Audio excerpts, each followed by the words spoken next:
حسام حسن لمحمد صلاح: هازورك في إنجلترا ونجم ليفربول مش فاضي.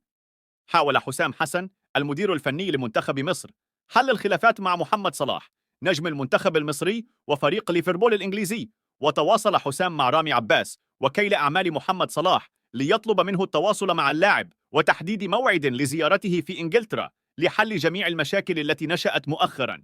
هذا التواصل يهدف إلى استعادة محمد صلاح نجم ليفربول في تمثيل المنتخب في المعسكرات المقبلة، خاصة في التصفيات المؤهلة لكأس العالم، حيث يحتاج المنتخب المصري إلى مساهمته. وقد طلب وكيل محمد صلاح مهلة يومين للرد بعد مراجعته لموقفه من استقبال التوأم في منزله.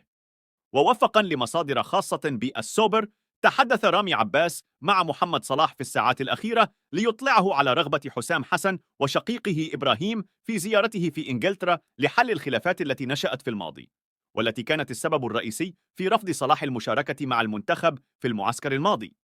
ورد صلاح على التوأم بأنه مش فاضي للحديث عن الأزمات، خاصة أن تركيزه الآن يتجه نحو فريق ليفربول وسعيه للفوز بلقب الدوري الإنجليزي. وأكدت المصادر للسوبر أن رامي عباس أبلغ التوأم أن محمد صلاح مشغول حاليا ولا يستطيع لقاء أي شخص أو الحديث عن الأزمات، خاصة مع وجود منافسة قوية في الدوري الإنجليزي وتركيزه على تحقيق البطولة في هذا الموسم.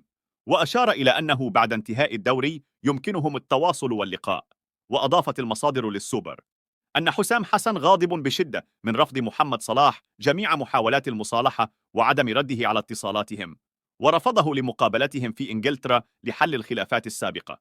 وقد قام حسام حسن بإبلاغ الدكتور أشرف صبحي وزير الشباب والرياضة بكل التفاصيل ليكون على بينة تامة بالأمور، خاصة أنه الشخص الوحيد الذي يتواصل مباشرة مع محمد صلاح داخل منظومة كرة القدم.